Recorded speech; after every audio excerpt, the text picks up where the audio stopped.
নমস্কার সকলকে। এখন সকাল ৫টার মতন বাজে। ঘুম থেকে উঠে পড়েছি ওই পৌনে ৫টা নাগাদ। উঠে ছেলের স্কুলের টিফিন রেডি করছি। এখানে চকলেট প্যানকেক বানাবো। ৫ দিনের ৫ রকম টিফিন দেওয়ার চেষ্টা করি, কারণ বাচ্চা তো ৫ রকমের যদি টিফিন ঘুরিয়ে ফিরিয়ে দেওয়া যায়, দেখি টিফিনের বক্সটা খালি হয়েই ফিরে। এখানে চকলেট প্যানকেক বানাচ্ছি। ভিতরে একটু চকলেট সিরাপ দিয়ে দুটো লেয়ার করে ছুরি দিয়ে একটু ছোটো ছোটো করে পিস করে কেটে দেবো, আর তার সাথে একটু ম্যাঙ্গো কেটে দেবো। এই হচ্ছে টিফিন বক্স। স্কুলে দিয়ে আসার পথে বাড়ির চড়ে নিয়ে এলাম দুধ, দই।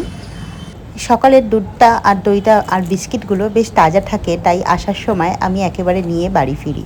ওই 7টার মতন বাজে। বাজারও বসে গিয়েছিল, তাই এখানে পুঁই শাক, কুমড়ো, পটল কালকের জন্য সবজি নিয়ে চলে এলাম। আর এনেছি কিছুটা ঝিঙে। সেই ঝিঙেগুলো ধুয়ে এই যে রেডি করেছি। এটা আজকে ঝিঙে পোস্ত বানাবো। বেশ ছোট ছোট কচি কচি ঝিঙে দেখলাম, তাই ঝিঙে পোস্ত বানাবো। আর এখানে আলু পটল দিয়ে ছেলের মাছের ঝোল বানাবো। এদিকে রান্না বসিয়ে দিয়েছি। তারই ফাঁকে আমি ঠাকুরের বাসনগুলো ধুয়ে ব্যালকনিতে একটু শুকনো করতে রেখে দিয়ে গেলাম। আর সকাল 7:30 বাজে। কেউ বলবে কি মারাত্মক পরিমাণে রোদ্দুর, মানে রোদ্দুরের দিকে দেখাই যাচ্ছে না। আর কি অতিরিক্ত পরিমাণে গরম পড়েছে, মানে নেওয়া যাচ্ছে না গরমটা। এখানে ঝিঙে পোস্ত বসিয়ে দিয়েছি, আর এদিকে কাবলি ছোলা দিয়ে আলু দিয়ে একটা সবজি বানিয়েছি।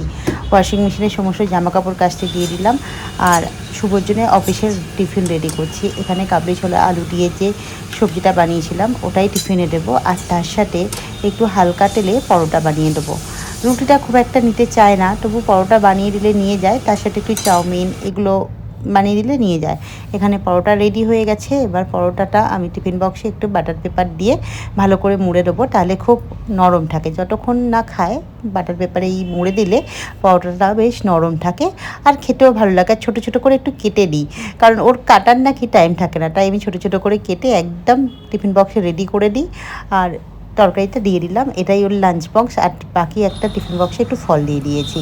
আর এখানে একটু ডালের বড়া বানাচ্ছি, কারণ অনেক দিন ধরে ভাবছিলাম ডালগুলো বানিয়ে নেবো। ডালটা পড়ে আছে, নাহলে বেশি দিন রাখলে না ডালের মধ্যে একটা পোকা লেগে যায়।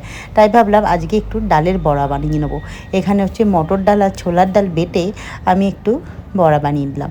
এটা ওই আলু দিয়ে ঝাল ঝাল করে বানালে খেতে বেশ ভালো লাগে।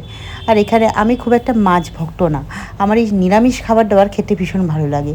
চলুন ওদিকে ডালের বড়াগুলো হোক, আমি এই ফাঁকে ছাদ থেকে ফুলগুলো তুলে নিয়ে আসি, কারণ ছাদে এরপর যাওয়া যাবে না। রোদ্দুর যা মারাত্মক পরিমাণে উঠে যাবে, আর রোদ্দুর উঠেও গেছে।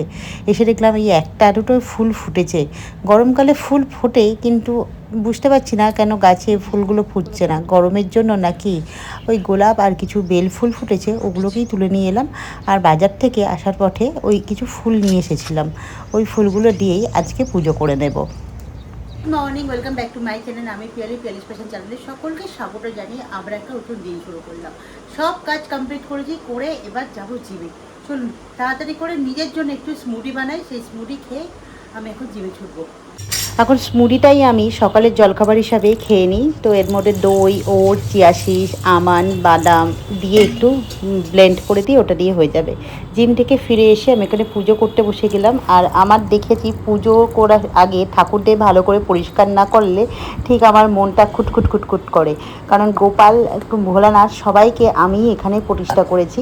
আর এখানে দেখুন আমার পুজো হয়েও গেছে। পুজো করার সময় আমি একদম ক্যামেরা অন করতে পারি না, কারণ ক্যামেরা অন করতে গেলে আমার মনে হয় পুজোটা যেন ইনকমপ্লিট থেকে গেল, কি একটা পুজো হলো না, কি একটা ইনকমপ্লিট, ভগবানকে ভক্তি ভরে রাখতে পারলাম না।